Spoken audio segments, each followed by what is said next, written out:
둘째 날 시작하겠습니다. 감사합니다. 네, 반갑습니다. 지난주에 볼 때는 조금 어색한 감이 있었고 또 공간이 되게 낯설게 느껴져가지고 그랬었는데 두 번째 오니까 오신 분들도 낯설지 않고 더 친근하게 느껴지고 이 공간도 오히려 낯설음보다는 평안함으로 저에게 다가오는 것 같아요. 또 같이 예배하고 나니까 더 우리가 예수 그리스도 안에서 왠지 더 가까워진 느낌이 들고 또 하나 된 것 같은 느낌이 들고 한 형제고 자매이구나 라고 하는 것들을 예배하고 또 기도하면서 더 느끼게 되는 시간이 아닌가 생각이 듭니다. 지난주에는 강의를 끝나고 집에를 갔는데 이제 숙소를 갔죠. 숙소를 갔는데 말씀드린 것처럼 비행기가 안 뜬다 그래가지고 이틀 동안 정말 편안하게 잘 쉬었다가 제주에 내려갔습니다. 또 장로님께서 숙소비까지 풍성하게 주셔가지고 더 편안하게 숙소에 머물 수 있었고요. 오래간만에 평안하게 안식하면서 쉬고 또 오전 저녁으로 중 세미나가 있기는 했는데 그래도 그 세미나들 숙소 안에서 잘 담당할 수 있어서 너무나 좋았고요. 근데 오늘 올라오는데 저희 첫째 아이가 중학교 2학년이거든요.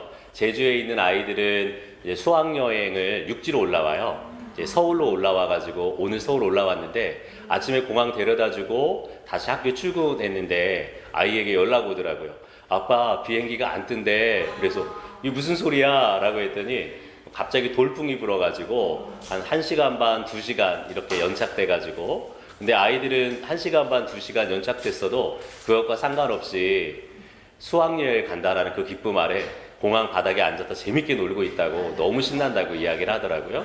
그래서 혹시 비행기가 안 뜨는 거 아닌가 생각을 했는데 감사하게 비행기가 한 1시간 반 연착된 것 같아요. 근데 그래도 비행기가 잘 떠서 너무나 감사했고 또 오면서 이제 기도해 주시는 분들에게 아내나 또 같이 이제 소그룹 하시는 분들이 계시는데 기도 제목을 이제 보냈죠. 이제 연착돼가지고 좀 늦게 가게 되는데 제 시간에 갈 수 있도록 기도해 주세요라고 말씀을 드렸는데 비행기 딱 내려서 감사하게 이번에 비행기 예약한 것이 제일 앞자리였어요. 그냥 일반석이었는데 제일 앞자리여서 비행기 게이트 문 열리자마자 뛰기 시작했어요. 열심히 뛰어서 근데 감사하게 이렇게 이 김포공항 가시면 알겠지만은 김포공항 내려서 이제 지하철 타러 가는 것까지 긴 이렇게 에스컬레이터가 있잖아요. 근데 여기를 어떻게 뚫고 가나라고 생각을 하고 있는데 아시아나 항공 그 승무원 한 분이 구세주처럼 나타나시더라고요. 이분이 바쁜 일이 있으신가 봐요. 캐리어를 끌고 열심히 뛰어가기 시작하는 거예요. 그랬더니 구두 소리와 함께 캐리어 소리가 나니까 사람들이 다 비껴주시더라고요. 그래서 저는 그분 뒤를 동동동 쫓아가면서 열심히 쫓아서 무사히 9호선 지하철까지 와서 딱 도착을 했는데 마침 9호선 급행열차가 문이 확 열려 있더라고요. 그래서 감사합니다. 그리고 열심히 얼른 타가지고 이제 선릉역 아니죠. 저기 분당선 갈라지는데 거기에 딱 도착을 했는데 사람들이 또 길게 줄을 서 있더라고요. 퇴근 시간이어서 그런지. 근데 마지막에 이제 줄을 섰는데 사람들이 너무 많이 타니까 안 타시더라고요. 다음 차를 타려고. 감사하게 감사합니다 하고 저는 앞으로 밀고 들어가서 제일 마지막으로 몸을 빌어뒀어요. 몸을 빌어뒀고 타고 이제 여유 있게 와서 예배 시간까지 저는 늦으면 어떨까지 생각했는데 예배 시간까지 함께 참여할 수 있게 돼서 너무나 큰 감사였고 기쁨이었고 방금도 이제 문자 보내면서 기도해 주셔서 제가 무사히 제 시간에 올 수 있었습니다. 너무 감사합니다 라고 이렇게 답글을 남겼는데 여기 참 이 자리가 특별한 자리인 것 같아요. 하나님께서 다양한 스토리들과 이야기들을 만들어 가시는 것 같아서 너무나 감사했고 제가 지난주에 결정한 게 있어요. 어떤 걸 결정했냐면 나눴는지 모르겠는데 아침에 이렇게 공항에서 지난주에 첫 번째 비행기 타고 왔거든요. 왜 그랬냐면은 저녁에 강의가 있지만 오전에 제가 9시 반에 줌으로 하는 세미나가 하나가 있고 그리고 끝난 다음에 11시에 미국에 줌으로 강의하는 게 있어가지고 그것 때문에 친구 교회에서 빌려서 장소 하나 빌려가지고 강의하려고 첫 비행기로 왔는데 첫 비행기 타고 오는데 지하철을 타자마자 정말 출근길에 전쟁터를 지나가게 되더라고요. 와, 출근길에 정말 이런 전쟁터구나. 제 몸을 가눌 수가 없더라고요. 이리 쓸렸다가 저리 쓸렸다가. 근데 제일 죄송했던 건 여성분들에게 제일 죄송했어요. 그러니까 조금 제가 생각이 유교적이어서 그런지는 모르겠으나 여성분이랑 같이 몸을 이렇게 부비면서 이렇게 쓸려가니까 너무 죄송하더라고요. 혹시 불쾌하지 않을까라고 하는 마음에. 근데 그렇게 이제 지하철을 타고 이제 친구 이제 교회까지 이제 가게 됐는데, 아, 그 장면 보면서, 야, 그렇구나. 저에게 감동이었던 건 어떤 거였냐면은, 이제 저는 어찌됐든 자비량으로 살아가고 후원해주는 분들 통해 살아가잖아요. 야, 나에게 10,000원씩, 20,000원씩, 30,000원씩 후원해주시는 분들이 있는데, 와, 이분들이 이런 전쟁터와 같은 지하철을 뚫고 또 직장에서는 얼마나 많은 눈치를 보면서 정말 볼 꼴 안 볼 보면서 그렇게 월급을 받고 그 중에 일부를 저한테 보내는 것이잖아요. 아, 지금까지도 그렇게 살았지만은 한편으로 더 다짐하는 것은, 그래, 내가 이분들이 나에게 보내주신 후원에, 이분들이 보내주신 재정에 부끄럽지 않은 삶을 살아야겠다. 이분들이 나에게 흘려보내주신 만큼 하나님 앞에 상급으로 주께서 갚아주실 텐데, 그래, 이분들이 하나님 앞에서 더 큰 아름다운 상급을 받을 수 있도록 내가 주 앞에 더 헌신하고 더 충성스러운 삶을 살아야겠다라고 결정하는 시간이었어요. 그래서 저에게는 참 여기 오는 것이 제 개인적으로는 참 큰 은혜였고, 말씀을 잘 나누지 않은 것 상관없이 저에게는 큰 은혜의 시간이어서 너무나 감사했고요. 다시 한번 오늘 오면서 느끼겠더라고요. 아, 퇴근길 안에, 지난주엔 출근길이었는데 이번엔 퇴근길 안에서, 아, 몸을 가눌 수 없는 저를 보면서, 그래, 다시 한번 결정하고 결단하는, 내가 부끄럽지 않게 살아야겠다, 더 충성하면서 헌신하며 살아야겠다 라고 하는 생각을 가지게 됐습니다. 제가 새벽에 일어난다고 말씀드렸는데 그 이유 중에 이유가 두 가지가 있는데, 첫 번째는 저의 동기들, 신대원 동기들은 저처럼 성경만 보며 살기를 고대하고 원하나 교회 사역을 하다 보면 그렇지 못하거든요. 근데 그분들은 새벽에 일어나서 부지런히 기도하고 예배하고 하루의 삶을 살아가거든요. 나도 그분들에게 빚진 자, 그들은 하고 싶으나 할 수 없는 그것들 나는 하나님께 사도록 허락하셨으니 그 빚진 자의 마음으로 이 새벽에 부지런히 일어나서 공부해야겠다, 성경 보고 연구해야겠다 생각을 가지고 있고, 또 하나는 저에게 후원하시는 분들 중에 새벽부터 일어나서 일하시는 분들이 계세요. 그분들의 사는 모습, 정말 새벽부터 일어나서 어떤 분들은 폐지로 죽기도 하고, 어떤 분들은 농사일을 짓기도 하고, 어떤 분들은 어부의 삶을 살아가는 분도 계시거든요. 아, 이분들의 삶 가운데 내가 부끄러우면 안 되지, 이분들의 후원하는 것들이 헛된 것이 되게 하면 안 되지 라고 하는 생각들을 하면서 새벽에 제가 열심히 일어나게 되는데 오늘 동일하게 퇴근 시간에 직장인들을 보면서 다시 한번 그런 결단들을 하게 돼서 너무나 감사하다. 그래서 오늘 피곤하다고 말하지 말자. 제가 오늘 끝나고 나서 저녁에 심야버스로 광주 내려가야 되거든요. 내일 광주에서 사역이 있어가지고 뭐 영상을 찍는 사역과 또 새로 개척하는 사역이 있어서 광주에 내려가는데, 저는 저녁 9시 이후에 깨어있는 것이 정말 곤욕스럽거든요. 왜 저녁 9시 넘으면 무조건 자거든요. 잠자리 모든 불을 끄고 온 가족이 다 자요. 그래가지고 곤욕스러운데, 그럼에도 그럴 것이 아니다. 누군가는 밤 11시, 12시까지 직장에서 땀을 흘리며 애쓰며 하나님의 나라를 일구며 살아가니 기억하며 나도 열심히 동참하는 마음으로 가자라고 하는 결단들이 오늘 오는 길에 있었습니다. 너무 감사드린다. 오늘 하나님의 아들 예수 그리스도를 통한 하나님과의 사귐이라고 하는 주제를 요한 1서가 다룹니다.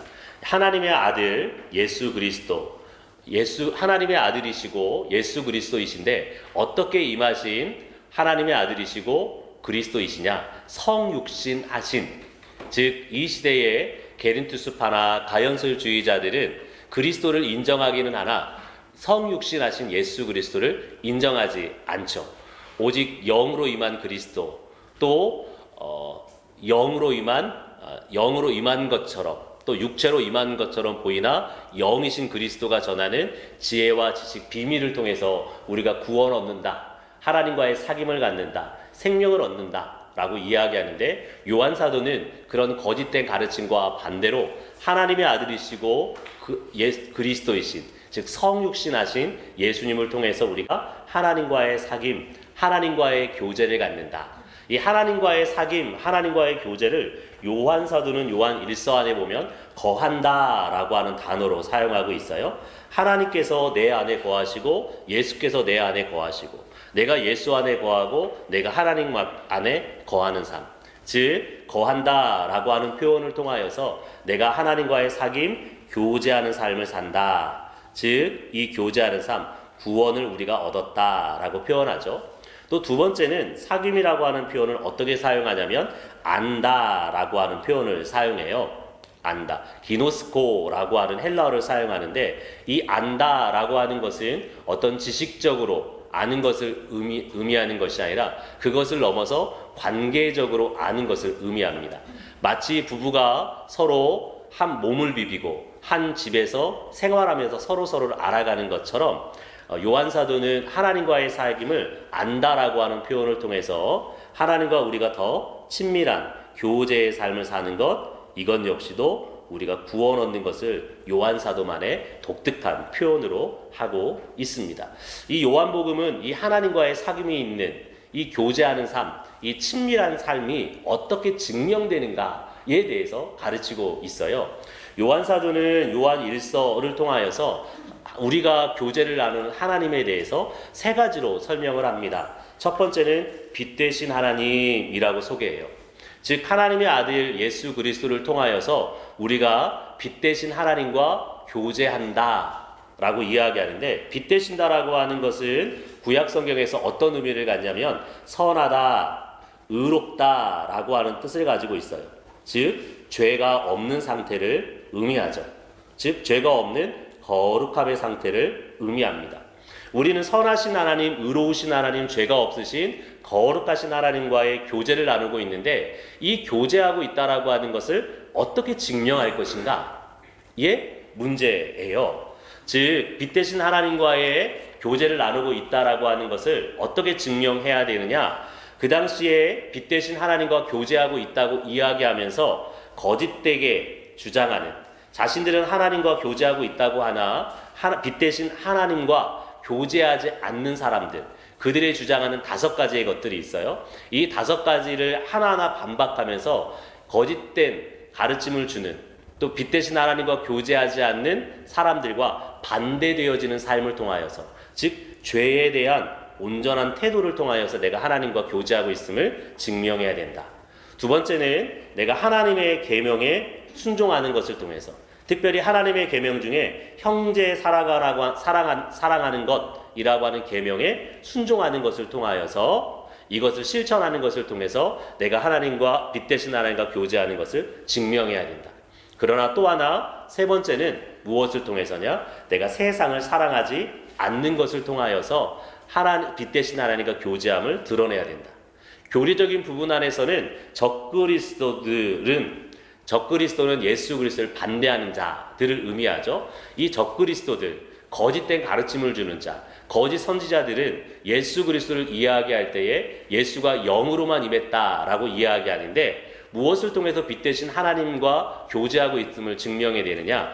예수 그리스도께서 성육신하셨음을 고백하는 것을 통하여서 내가 빛 되신 하나님과 교제하고 있다라고 하는 것을 증명할 것을 요청합니다. 두 번째는 하나님의 아들이신 예수 그리스도의 희생을 통하여서 하나님을 아버지라 부를 수 있는 자들이 성도들이 되었어요.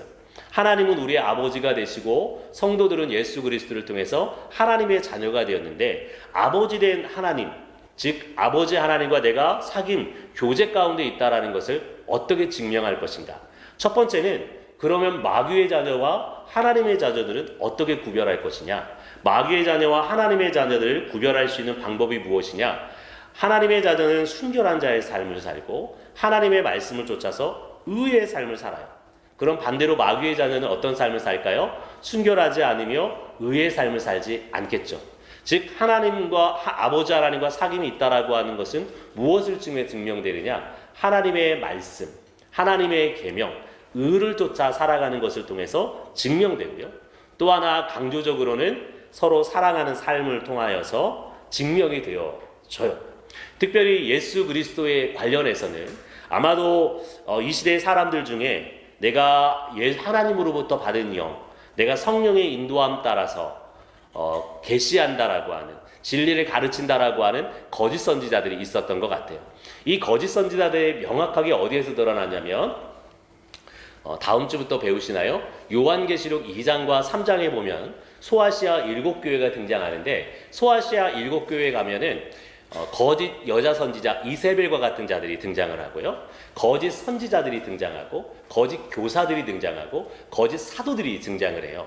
이들이 하나같이 무엇에 의지해서 거짓된 가르침을 주느냐? 하나님께로부터 받은 영에 의해서, 내가 성령의 인도함 따라서 이렇게 가르친다라고 주장하는데, 요한일서에서 가르치고 있는 적그리스도의 영, 사탄의 영을 받은 자들도 동일하게 주장해요.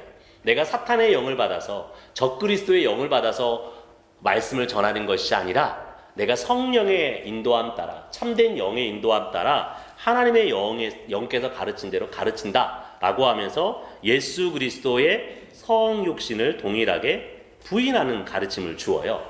아버지 하나님을 아버지 하나님과 내가 사귀고 있다라는 걸 어떻게 증명해야 되느냐? 빛 대신 하나님과 교제하는 것처럼 동일하게 성육신 하신 예수 그리스도를 인정하는 것, 그것을 통하여서 아버지 되신 하나님과 교제하고 있음을 증명해야 된다. 세 번째는 하나님은 사랑이신 분이세요. 하나님 자체가 사랑이라고 하는 성품을 가지고 있죠.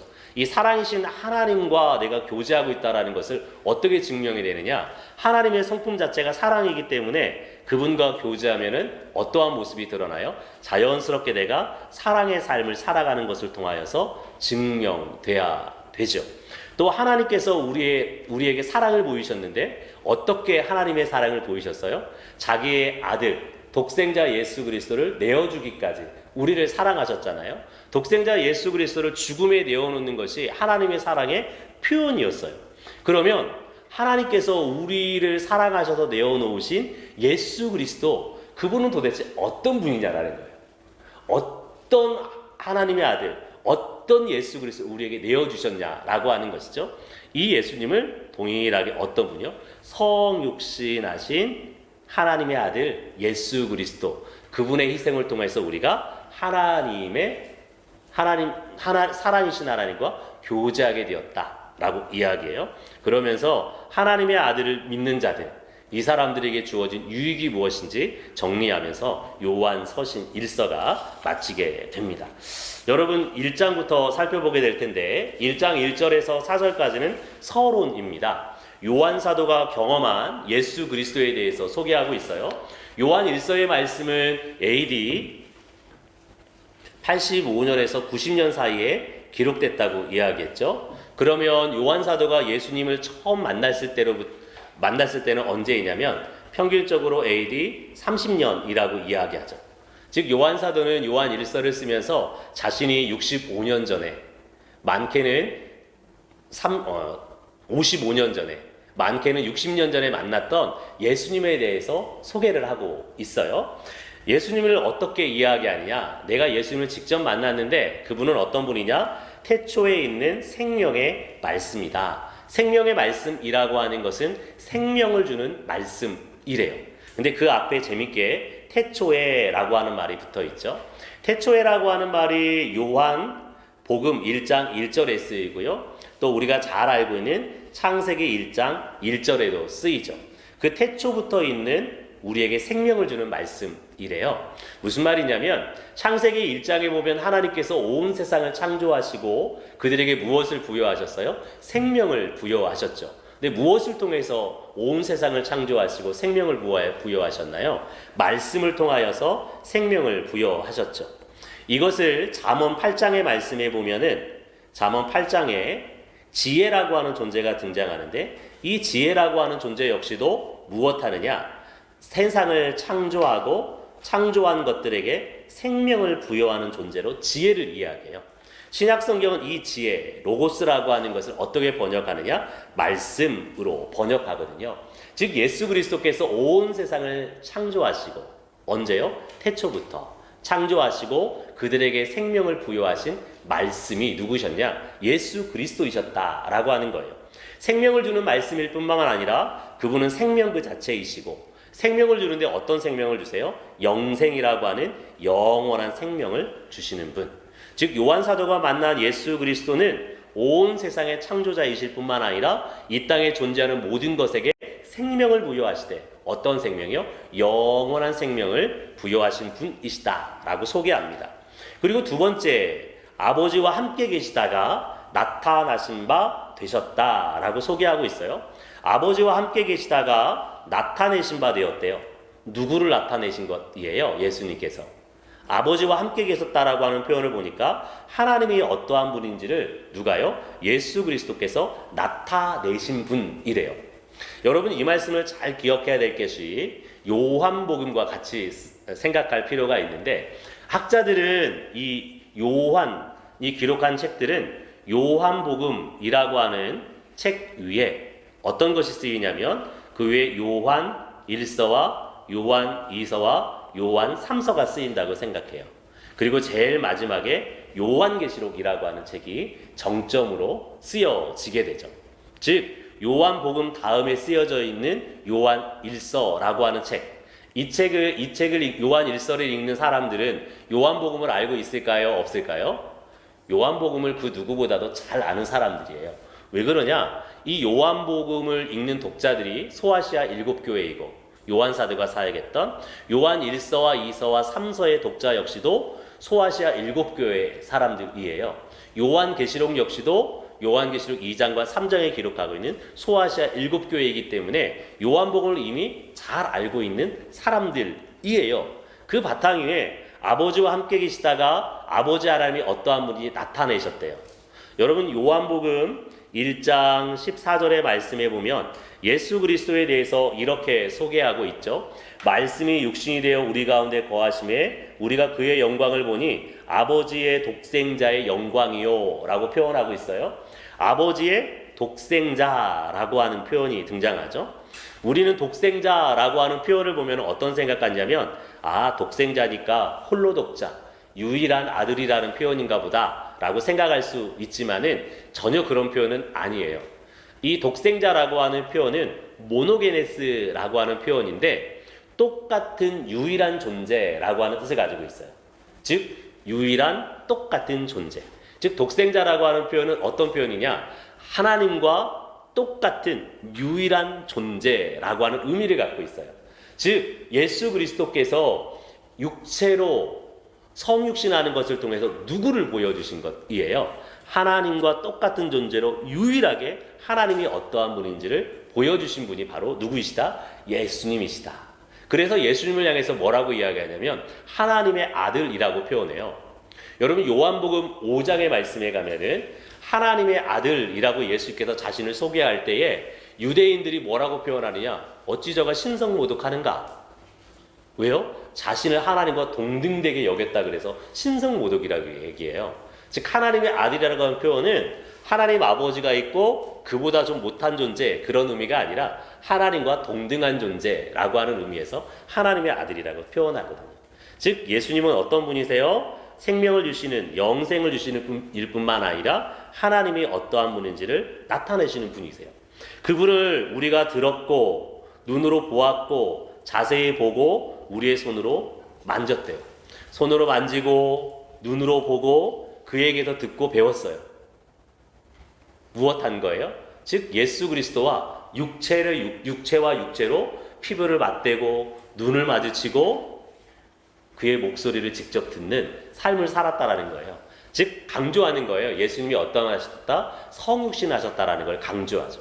요한사도는 왜 1장 1절부터 4절 서론부터 예수님을 직접 만났다라고 하는, 성육신했다라고 하는 것을 계속 강조할까? 이유는 이 교회 가운데 있는, 그리고 이 교회 가운데 떠난 적그리스도들, 거짓된 선지자들이 뭘 가르쳐요? 예수 그리스도께서 성육신하셨다라는 것을 부인하기 때문에 요한사도는 1장 서론부터 예수님은 어떤 분이냐? 성육신하신 분이다 라고 하는 것을 강조합니다. 그래서 그 예수 그리스도를 요한사도가 소아시아 7교회 요한 1서를 읽는 독자들에게 증언, 전파, 가르쳤어요. 증언을 했다고요? 그 증언한 목적이 무엇이냐? 우리 아버지와 그의 아들 예수 그리스도와 누리는 사귐에 너희도 있게 하려 합니다. 내가 너희에게 생명 되시고 성육신하신 예수 그리스도를 증거한 목적이 뭐냐? 그 예수 그리스도를 통해서 너희가 무엇하라고요? 하나님과 사귀는, 교제하는 친밀한 자의 삶을 살도록 하기 위해서, 그 예수 그리스도를 통해서 너희가 무엇하도록요? 생명을 얻도록 하기 위해서 내가 너희에게 증언했다라고 가르치고 있습니다. 여러분, 우리가 예수 그리스도를 통하여서 생명을 얻고 뿐만 아니라 우리가 예수 그리스도를 통하여서 하나님과 교제를 나누는 삶을 살아가게 되죠. 어떤 예수님이요? 게린투스파나 가연설주의자가 이야기하는 것처럼 영으로 임하신 분, 또 환상으로 임하신 분, 그런 분을 통해서가 아니라요, 실제 육신은 있고 성육신하신 예수 그리스도를 통하여서 우리가 무엇하는 거예요? 하나님과 교제하고 그분을 통해서만이 우리가 생명을 얻을 수 있다 라고 하는 것을 강조합니다. 그러면서 2장 12절에서 14절까지 이 예수 그리스도를 통해서 얻은 우리의 정체성에 대해서 소개를 하고 있어요. 자, 교회 성도들을 이야기하면서 자녀들아, 아이들아, 아비들아, 청년들아, 청년들아. 아니, 교회에는 여성들은 없고 맨 남성들만 있었나? 아니, 요한 사도가 남성들만 사랑하고 여성들을 편애하는 건가? 라고 생각할 수 있겠는데, 그런 의미가 아니라 자녀들아, 아비들아, 청년들이라고 하는 표현을 통해서 교회에 있는 각 세대들을 이야기하죠. 어린 세대들, 젊은 세대들, 나이가 많은 어른 세대들, 즉 교회 모든 성도들을 칭하는 것이에요. 이 교회 모든 성도들이 예수 그리스도를 통해서 얻은 정체성이 무엇이냐? 너희 죄가 그의 이름, 예수 그리스도의 이름으로 말미암아 사함을 받았다, 용서함 받았대요. 여러분, 유대인들의 사고 속에서 우리가 죄 용서함 받을 수 있는 방법을 어떻게 생각했냐면, 죄 용서함 받고 하나님의 백성이 될 수 있는 것, 여러분 요한복음 4장을 기억하시죠? 요한복음 3장이죠. 3장에 보면은 니고데모라고 하는 사람이 등장을 하죠. 니고데모가 예수님에게 와서 묻는 내용이 무엇이냐면 거듭남에 대해서 묻고, 예수께서 거듭남에 대해서 말씀을 하세요. 이 거듭남이라고 하는 단어는 안우된, 즉 위로부터 라고 하는 뜻이에요. 우리가 어떻게 거듭날 수 있느냐? 위로부터, 즉 위에 계신 하나님께서 허락하셔야 된다라고 하는 표현이거든요. 이 표현은 유대인 회당에서 사용하는 표현이에요. 이방인이 있어요. 근데 이방인이 내가 유대교로 개종해서 유대교인이 되고 싶어요. 그러면 회당 예배에 참여할 뿐만 아니라 오랜 기간 회당 예배에 참여해서 첫 번째 회당장에게 찾아와서 나는 유대교인이 되고 싶어요 라고 요청을 해야 돼요.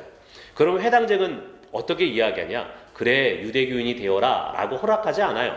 뭐라고 이야기하느냐? 안오된 위에서부터 나야 된다. 이걸 몇 번 반복하냐? 3번 반복해요. 즉 3번 거절하는 거예요. 그리고 비로소 4번째가 되었을 때에 이 사람을 유대교인으로 허락해 주어요. 유대교인으로 허락되어지면 이 사람이 하는 의식이 있는데 정결례를 행해요. 즉 세례 의식을 행하고요. 3번째는 이 세례 의식, 즉 누가 행하죠? 요한복음 보면 세례 요한이 하죠. 유대교인이 되는 방법이에요. 그리고 3번째는 무엇 하느냐? 성전에 가서 속죄제 제사를 드려야 돼요. 속죄제 제사. 그리고 4번째는 무엇을 해야 되느냐? 하나님의 율법을 쫓아서 살아가야 돼요. 그리고 할례를 받아야 돼요. 5번째는 정기적으로 1년에 한 번씩 성전세를 내는 삶을 살아가야 된다. 이런 복잡한 절차를 거쳐야만이 죄의 용서함 받고 하나님의 백성이 될 수 있는데, 요한 사도는 뭐라고 이야기해요? 다 쓸데없다. 누구를 통해서요? 예수 그리스도의 이름, 예수 그리스도를 통해서 우리가 죄 사함 받을 수 있다. 너희는 예수님의 이름을 통해서 무엇 받은 자요? 죄 사함 받아서 하나님의 백성이 된 자다 라고 이야기해요. 2번째, 태초부터 계시니. 태초부터 계시니는 누구이시죠? 하나님이시죠. 또 예수님이시기도 하고요. 하나님을 알았다. 알았다라고 하는 표현이 앞에서 뭐라고 말씀드렸냐면 교제하는 것, 하나님과 또 무엇하는 거요? 교제, 즉 구원 얻은 자이다. 이미 너희는 어떤 사람들이 하나님과 교제를 나누고 있는 사람들이다. 다른 방법을 통해서 교제 나누려고 하지 말아라. 악한 자를 이긴 자래요. 악한 자는 누구를 의미하냐면 사탄을 의미합니다. 사탄을 어디에서 표현하냐면 3장 8절에서 또 4장 4절의 말씀에 보면은 세상에 있는 자라고 사탄을 표현하고 있어요. 또 1장 14절의 말씀에 2장 14절의 말씀에 보면 흉악한 자라고 하는 표현을 통해서 사탄을 이긴 존재들이 누구예요? 교회에 있는 성도들이다 라고 소개하죠. 또 아버지 하나님을 알았어요. 아버지 하나님과 이미 교제를 나누고 있어요. 태초부터 이 계신 이를 알아요. 2번 반복하고 있죠. 강조하고 있는 것이에요. 그리고 너희는 하나님의 말씀인 진리 안에 이미 거한다. 진리이신 하나님의 말씀, 진리, 즉 예수 그리스도와 무엇하는 거예요? 교제를 나누고 있는 사람들, 이미 구원 얻은 존재라고 하는 것을 설명합니다. 여러분, 요한복음에 있는 독자들은 지금 적그리스도들, 거짓 선지자들의 미혹과 그들의 공격 가운데 있는 사람들이에요. 그러면서 그들의 정체성을 분명하게 해줘요. 그 공격 가운데 있고 미혹 가운데 있으나 너희들의 정체성은 무엇이냐? 예수 그리스도의 이름으로 죄 사함 받아서 하나님의 백성이 될 뿐만 아니라 적그리스도들 뒤에 있는 사탄으로부터 이미 승리한 자들이고 진리 안에 있는 예수 그리스도와 아버지를 아는 자, 즉 그분과 교제하는 영생의 삶을 살고 있는 자임을 가르칩니다. 여러분, 사람은 내가 어떠한 정체성을 갖고 있느냐가 내 삶의 행동을 결정해요. 내가 사탄의 자식이라고 생각하면 어떤 삶을 살까요? 사탄의 가르침을 쫓아서 살아갈 거예요. 근데 내가 하나님의 백성이라고 하는 인식이 있으면 어떤 삶을 살아가게 되느냐? 내가 하나님의 백성으로서 구별된 자의 삶을 살기를 노력하고 전심하죠. 전심해요. 제가 집에 딸 넷이 있는데 딸 넷이 첫째는 하지 않는데 이제 둘째, 셋째, 넷째가 놀이를 할 때가 있어요. 놀이를 하는데 갑자기 둘째, 셋째가 막내에게 존댓말을 할 때가 해요. 아니, 얘네가 왜 갑자기 막내한테 존댓말을 하나? 얘네 왜 이래? 라고, 야, 니네 왜 그래? 라고 물어보면은 아이가 그런 얘기 하더라고요. 아빠, 우리 지금 놀이하고 있어. 방해하지 마. 놀이하면서 이 막내가 뭐가 됐냐면 사장이 되거나 어린이집의 원장님이 되거나 또 엄마 역할을 할 때에 둘째, 셋째 언니가 무엇하냐면 딸들이거나 직원이거나 어린이집의 학생인 거예요. 정체성이 그렇게 잡혀 있어요.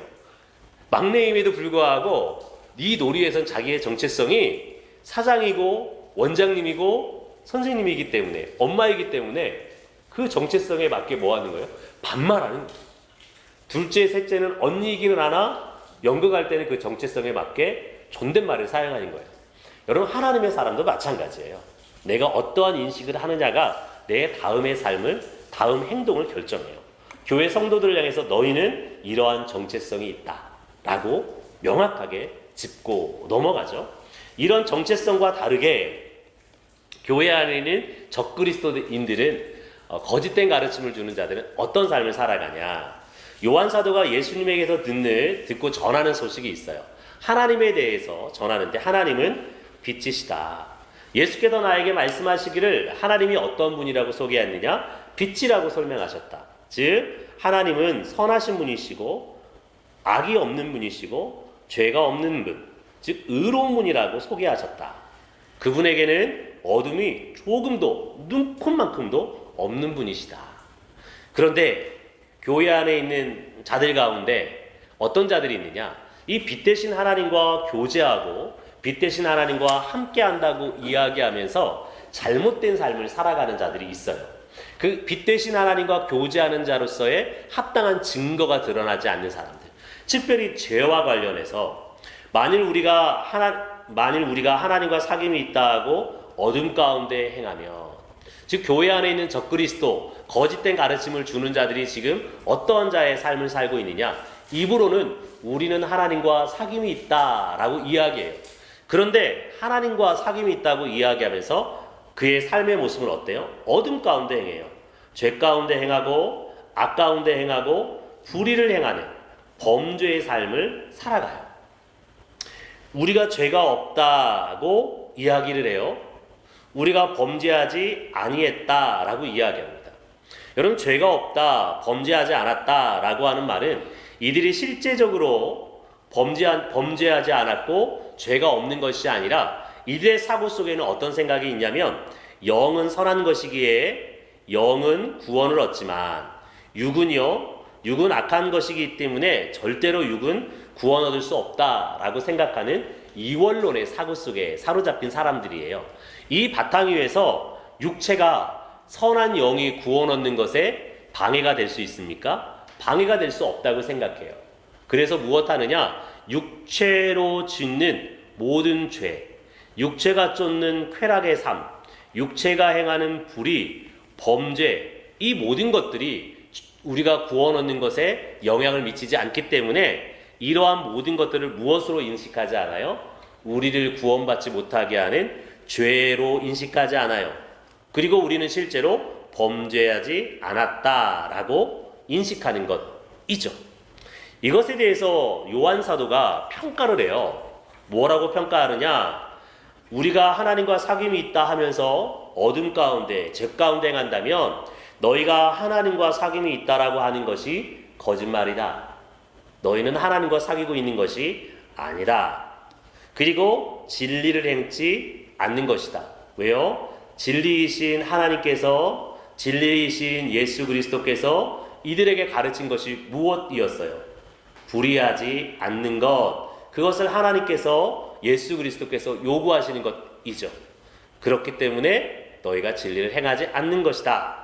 우리가 죄 없다라고 이야기한다면 뭐라고 이야기하냐면 스스로 너희가 속이는 것이다. 무엇을 속이는 거예요? 너희가 하나님과 사귐이 있다라고 이야기하는데 사귐이 있다라고 스스로 속이는 것에 불과하다. 우리가 범죄하지 않았다라고 이야기한다면 너희는 하나님을 거짓말하는 이로 만드는 것이다. 왜 그러냐? 여러분, 로마서 3장의 말씀에 보면은 로마서 3장 9절에서 18절의 말씀에 보면 이 로마서를 쓴 바울 사도가 구약 성경을 인용하면서 이 땅 가운데 의인은 없나니 하나도 없다. 모든 사람이 죄인이다 라고 선포를 해요. 무엇을 인용해서요? 구약 성경을 인용하면서. 즉 하나님께서는 이미 인생들을 향해서 뭐라고 선포하셨냐? 이 땅의 인생 중에 의인은 없다. 모든 사람들이 죄인이다 라고 선포했는데, 만약에 너희가 범죄하지 않았다라고 이야기한다면, 죄가 없다라고 이야기한다면 하나님을 어떠한 자로 만드는 것이에요?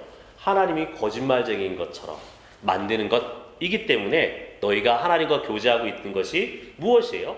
거짓이다 라고 요한 사도가 소개합니다. 그러면 요한 사도가 거짓된 가르침을 주자는 자를 주장하는 것들, 그리고 그들의 것들에 대해서 평가를 해요. 그러면서 요한 사도는 우리가 행할 올바른 태도, 자세에 대해서 가르칩니다. 그가 빛 가운데 계신 것 같이 하나님이 빛이신 것처럼 우리도 어떤 삶을 살아야 돼요? 빛 가운데 행해야 된대요.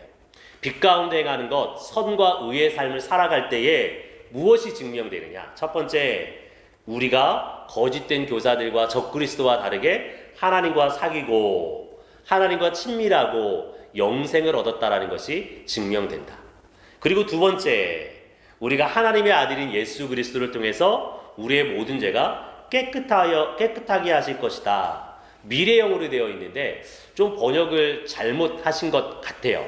이 미래형으로 되어 있는 것이 아니라 깨끗하게 하신 것이다로 표현하는 것이 더 맞아요.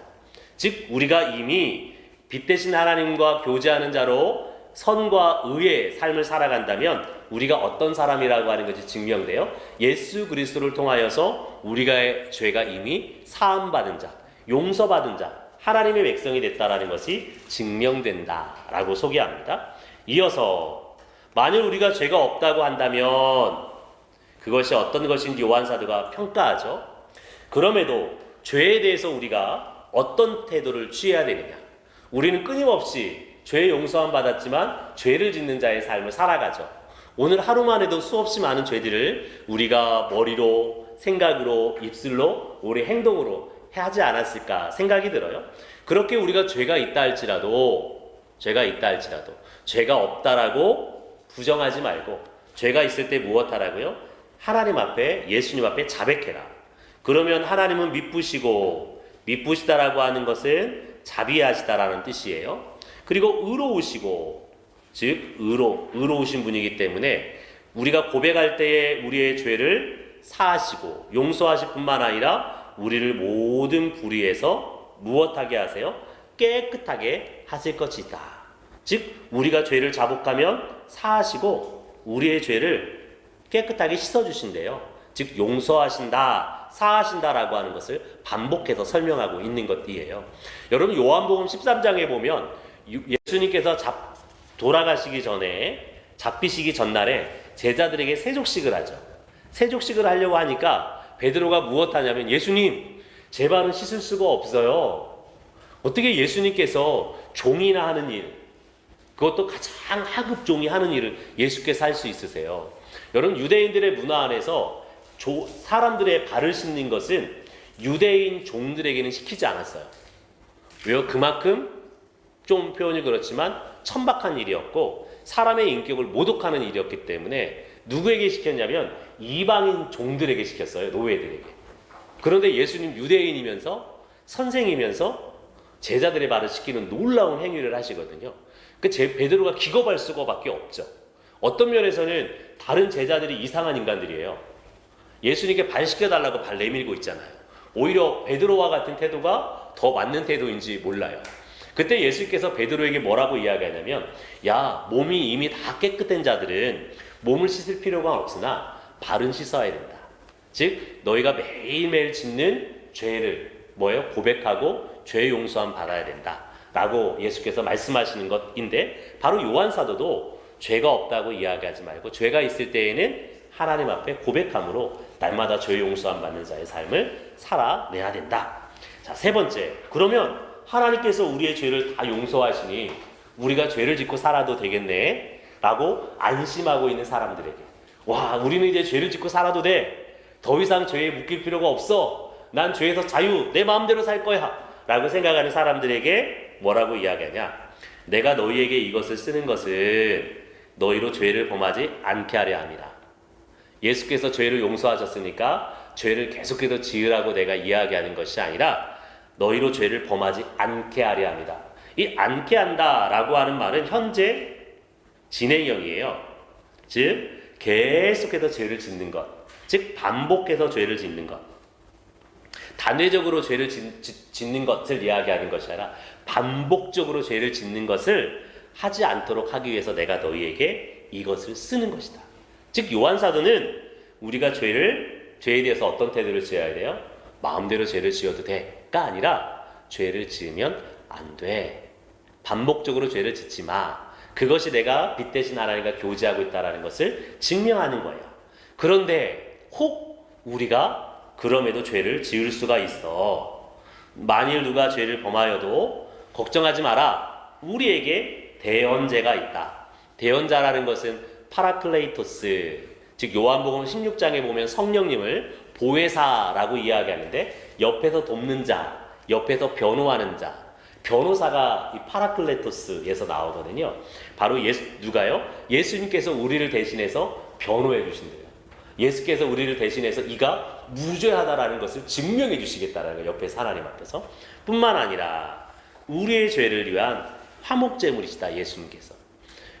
이 화목제물이라고 하는 표현을 잘 이해해야 되는데 성경이 화목제물이라고 번역을 하고 있기는 하나 여기는 힐라스모스라고 하는 단어를 쓰는데요. 이 힐라스모스는 구약 어려워하지 마세요.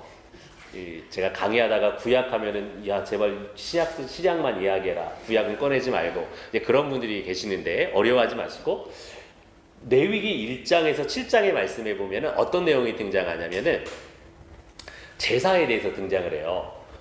번제, 소제, 화목제, 속죄제, 속건제가 등장하는데 화목제 하니까 화목제물이니까 화목제와 관련되어 있는 것 같잖아요. 화목제는 무엇과 관련되어 있냐면 하나님 앞에 자원해서 하나님과의 더 친밀한 하나님과 더 깊은 헌신의 삶을 살고 싶은 교제의 삶을 살고 싶어서 드리는 제가 화목제, 제사예요. 그런데 여기에 화목제라고 번역되어 있는 이 말은 속죄제예요. 속죄제 제물이라고 번역하는 것이 더 맞아요. 요한 1서 안에서 화목제라고 하는 것이 2번 사용하는데 모두 다 속죄 제물이라고 표현하는 것이 맞습니다. 즉 예수님께서 무엇하셨기 때문에 우리를 이미 죄를 다 속하시는 완벽한 속죄 제물이 되셨기 때문에 너희가 염려할 필요가 없다. 그러나 너희는 어떤 삶을 살아야 돼요? 그렇다 그래도 죄를 짓는 삶이 아니라 계속해서 반복해서 죄를 짓지 않는 삶을 살아내는 것을 통해서 무엇을 증명해야 돼요? 내가 빛 대신 하나님과 사귐이 있다라고 하는 것을 증명하라고 이야기해요. 세 번째, 빛 대신 하나님과 교제하는 삶은 무엇과 관련되어 있냐면 하나님의 계명을 순종하는 것과 관련이 있어요. 그리고 세 번째, 그 계명 중에 어떤 계명과 관련되어 있냐면 형제 사랑하는 계명과 관련이 있어요. 즉 형제 사랑하는 것을 통하여서 내가 빛 대신 하나님과 교제하고 있는지 없는지가 판가름 나게 돼요. 요한 사도가 재밌는 표현을 사용하는데 내가 새 계명을 너희에게 쓰는 것이 아니라 너희가 처음부터 가진 옛 계명이래요. 이 옛 계명은 너희가 들은 바 말씀이다. 내가 다시 너희에게 새 계명을 쓴다. 이 뭔 말하는 거야? 내가 너희에게 새 계명을 쓰는 것이 아니래요. 근데 너희에게 다시 내가 새 계명을 쓴대요. 이것은 처음부터 너희가 가진 옛 계명이고 옛 계명 너희가 들은 말씀이래요. 이것은 무엇을 의미하냐면 이 옛 계명이라고 하는 말은 여러분 레위기 19장 18절의 말씀에 보면은 어떤 말씀이 나오냐면 예수님에게 한 서기관이 나와서 예수님 율법 중에서 큰 계명이 무엇이에요? 가장 큰 계명이 무엇이죠? 유대인들은 구약에 기록하고 있는 613가지의 계명이 있는데 이 계명 중에 큰 계명이 있고 작은 계명이 있다고 생각했어요. 그래서 작은 계명을 지키기 위해 큰 계명을 지키기 위해서는 작은 계명을 희생해도 된다라고 생각했어요. 대표적인 예가 구약 성경에 보면은 안식일을 기억하여 거룩히 지키라. 안식일은 아무 노동을 하면 안 되죠. 그런데 할례를 태어난 지 8일 만에 하는 것이 유대인들의 율법이에요. 근데 태어난 지 8일 만에 꼭 해야 돼요. 근데 아이들이 태어날 때에 월요일만 태어나는 것 아니잖아요. 만약에 이 아이가 금요일이나 토요일 날 태어났어요. 그럼 8일 후면 뭐가 되느냐? 안식일이 돼요. 하나님의 말씀 따라 반드시 8일 만에 할례를 행해야 되거든요. 법이에요. 그럼 어떻게 해야 돼요? 안식일에 일하면 안 되는데. 할례를 행하는 것은 일하는 거거든요. 표피를 떼어내야 되니까.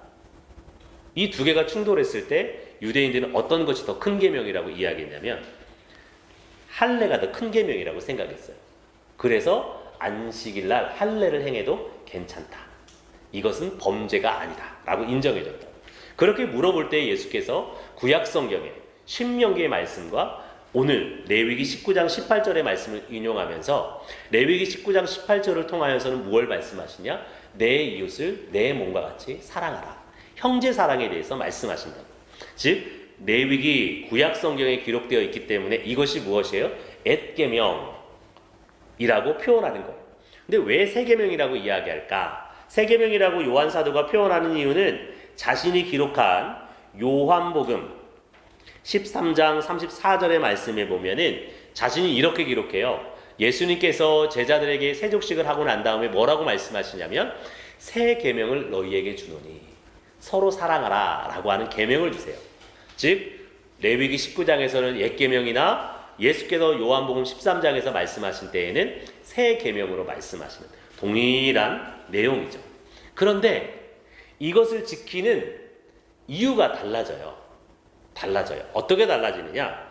요한복음 13장에서 34절에 기록하고 있는 새 계명으로서 내 이웃을 서로 사랑하라 라고 하는 계명은 무엇 때문에 지켜야 되냐면 이는 어둠이 지나가고 참빛이 벌써 비쳤기 때문이다. 즉 무엇이에요? 참빛이 여러분 많이 본 표현 아닌가요?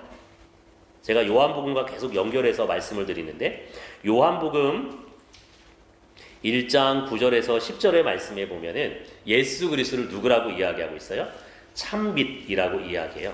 이 참빛인 예수 그리스도가 생명을 주시는 분으로 이를 영접하는 자, 곧 예수 그리스도를 믿는 자들에게 어떤 일이 벌어지게 되죠? 하나님의 자녀가 되는 권세가 주어지게 되죠. 즉 참빛 대신 예수 그리스도를 믿음으로 말미암아 하나님의 자녀가 된, 하나님의 아들이 된 빛 대신 하나님과 사귐이 있는 자들은 어떤 계명을 지켜야 돼요? 옛 계명이기도 하면서 예수께서 주신 새 계명을 지키는 것을 통하여서 내가 빛 대신 하나님과 교제하고 있음을 증명해야 된다. 빛 가운데 있다 하면서 형제를 미워하는 자, 즉 거짓된 사도들 적그리스도가 형제를 사랑하지 않고 미워해요. 즉 이 미워한다라고 하는 표현을 보면은 어찌 보면 적극적으로 형제를 미워해서 형제를 꿀밤을 주거나 두드러 패거나 형제의 것을 강탈하거나 착취하는 것이 아니라 미워한다라고 하는 표현은 어떤 표현이냐? 적극적으로 형제를 사랑하지 않는 것, 그것을 의미하는 것 같아요. 적극적으로 형제를 사랑하지 않으면 무엇하냐? 너가 지금 아무리 빛 가운데 있어서 뭐예요? 하나님과 교제하고 있다고 하나? 지금 어둠 가운데, 악 가운데, 범죄 가운데 하나님의 교제하지 않을 뿐만 아니라 하나님의 백성이 아님을 증명하는 것이다. 형제를 사랑하는 자는 빛 가운데 거하여 자기 속에 거리낌이 없으나, 이 거리낌이라고 하는 단어는 스칸달론이라고 하는 단어인데요. 이 스캔들을 원어예요. 이 거리낌이라고 하는 단어는 성경 안에서 어떤 걸로 사용되냐면 범죄한다, 죄를 짓는다 라고 하는 표현으로 사용해요. 즉 형제를 사랑하는 자는 빛 가운데 거해서 어떠하지 않는 사람이요? 죄를 짓지 않는, 죄가 없는 사람, 즉 예수 그리스도를 통해서 속죄함을 받은 사람이라고 하는 뜻을 갖고 있죠. 자, 형제 사랑을 통해서 내가 어떤 사람이요? 즉 빛 대신 하나님 앞에 교제할 뿐만 아니라 죄가 없는 사람. 누구처럼요? 빛 대신 하나님처럼. 두 번째, 형제를 미워하는 자는 반대로 어떤 사람이에요? 어둠 가운데 있고, 이 사람이 어떤 사람이냐? 어둠에 행하여 갈 곳을 알지 못해요. 왜요? 그의 눈이 멀게 되어서. 즉 눈이 멀어서 갈 곳을 잃어버렸대요. 무엇이에요? 내가 하나님의 가치와 기준 따라서 어떤 삶을 살아가야 될지를 전혀 알지 못하는. 이러니까 뭐 하겠어요? 여전히 범죄하는 자의 삶을 살아가겠죠. 이 형제를 미워하는 자, 계속적인 범죄를 통하여서 자신이 어떤 사람이라는 걸 증명해요. 빛 대신 하나님과 교제하고 있지 않습니다 라고 하는 것을 증명한다. 자, 하나님과 사귐이 있는 사람들은 세상과 관련해서 어떤 삶을 살아가느냐? 적그리스도들, 거짓된 가르침을 주는 자들은 뒤에 등장하는 것처럼 세상을 향하여서 자신들의 가르침을 줄 때에 세상이 무엇하느냐? 이들의 가르침을 받아요.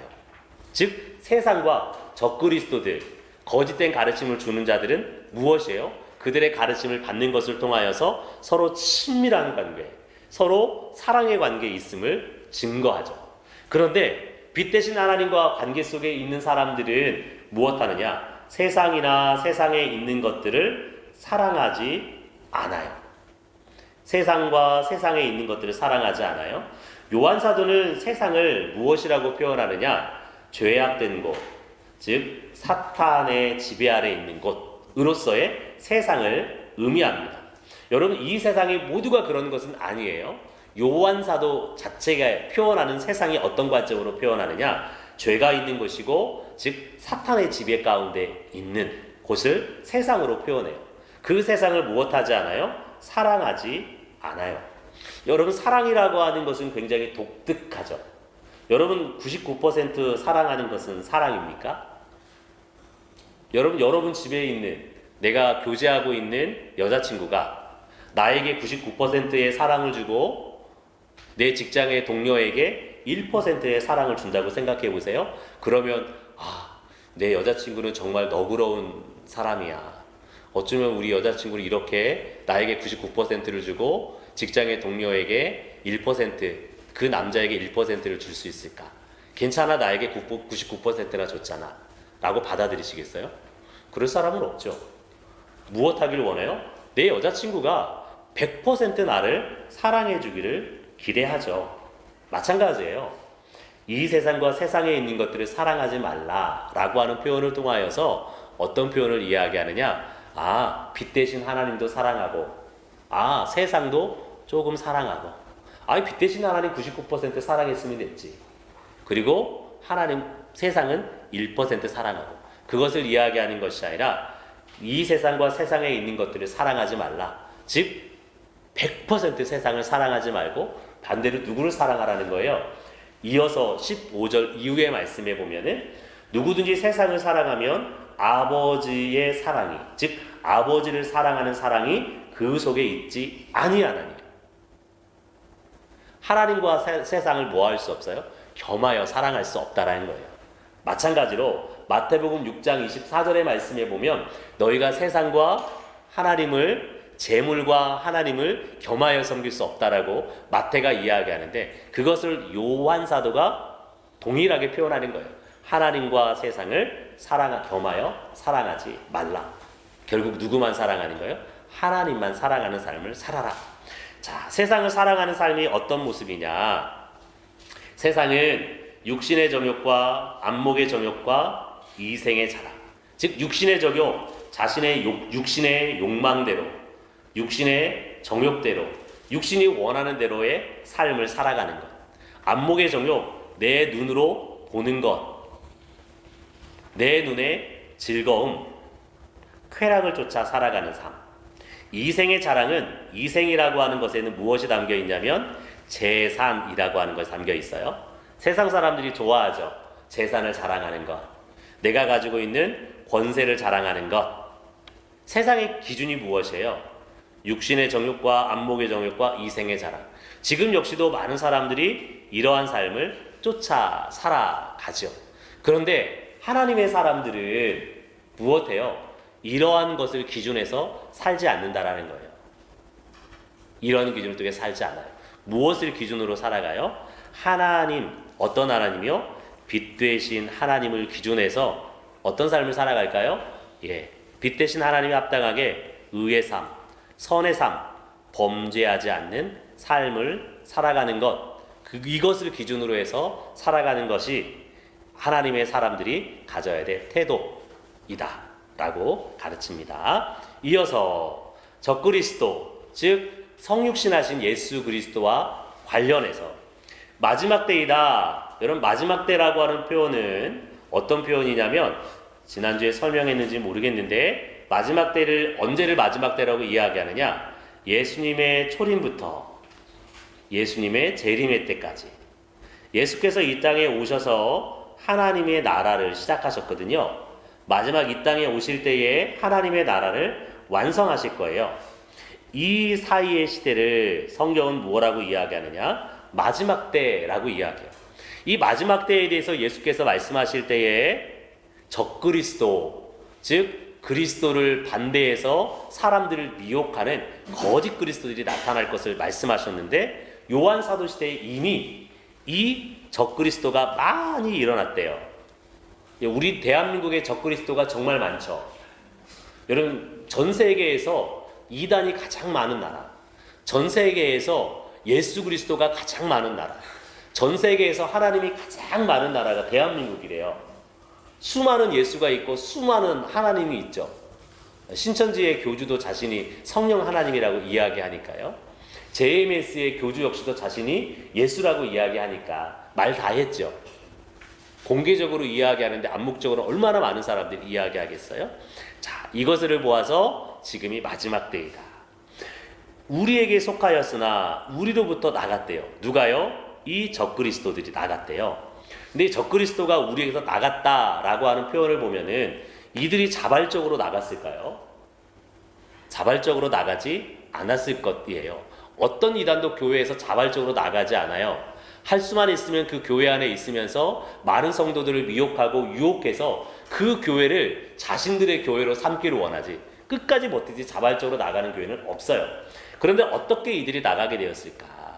여러분, 요한계시록 2장 2절의 말씀에 보면은 예배소 교회의 성도들의 모습을 보면 이 이단자들을 교회에서 쫓아내기 위해서 얼마나 많은 분투를 했는지 몰라요. 2장 2절의 말씀을 제가 읽어주면은 내가 내 행위와 수고와 내 인내를 알고 또한 악한 자들을 용납하지 아니한 것과 여러분 예배소라고 하는 교회가 즉 소아시아 7교회 중에 하나인 요한 1서의 수신자가 되는 교회가 무엇했어요? 악한 자들 즉 적그리스도들 거짓된 가르침을 주는 자들을 용납하지 않기 위해서 힘쓰고 애쓰고 노력했어요.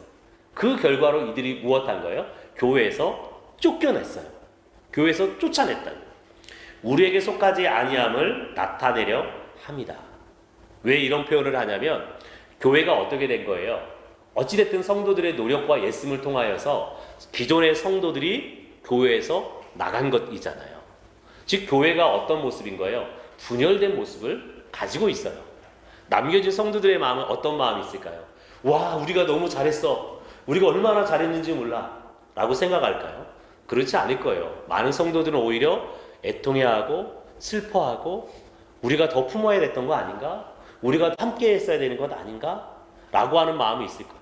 이 분열의 책임이 나에게 있는 것 아닌가? 라고 하는 마음들이 있겠죠. 그런 성도들을 향해서 요한 사도가 이야기하는 거예요. 야야, 그들은 원래부터 우리에게 속하지 않았고 누구에게 속했어요? 세상에 속했고 나아가서는 사탄에게 속한 자들이기 때문에 너희들 걱정하지 마, 염려하지 마, 너희들 마음에 힘들어하지 마 라고 위로하고 있는 표현이에요. 거짓말하는 자가 누구냐? 예수께서 그리스도이심을 부인하는 자. 즉 적그리스도들이 어떤 가르침을 주느냐? 성육신하신, 앞에 이렇게 붙이는 게 맞죠? 성육신하신 예수 그리스도가 그리스도이심을 부인하는 자들이에요. 이들은 무엇만 인정해요? 영으로 임하신 예수 그리스도, 환상으로 즉 유령처럼 임하신 예수 그리스도만을 인정하죠. 이런 것을 가르치는 자들이 누구예요? 적그리스도들이다라고 이야기해요. 또 하나, 아버지와 아들을 부인하는 자. 아버지와 아들을 부인한다라는 것은 무엇이냐면 22절의 말씀에 보면 아들을 부인하는 자에게는 아버지가 없고 아들을 시인하는 자들에게는 아버지도 있다. 즉 무엇하냐? 성육신하신 아들 예수 그리스도를 인정하면 누구와 교제를 나눌 수가 있어요? 아버지도 있다라고 하는 표현을 통해서 빛 대신 아버지와 교제하는 자들이죠. 근데 성육신하신 예수 그리스도를 부인하는 자들은요, 아버지가 없어요. 즉 아버지와 교제하지 않는 자라고 하는 것이에요. 즉 거짓된 가르침을 주는 자들은 무엇을 이야기해요? 영으로 임하신 예수 그리스도를 아는 것, 그분이 전하는 지혜와 지식을 아는 것으로 무엇할 수 있다고 가르쳐요?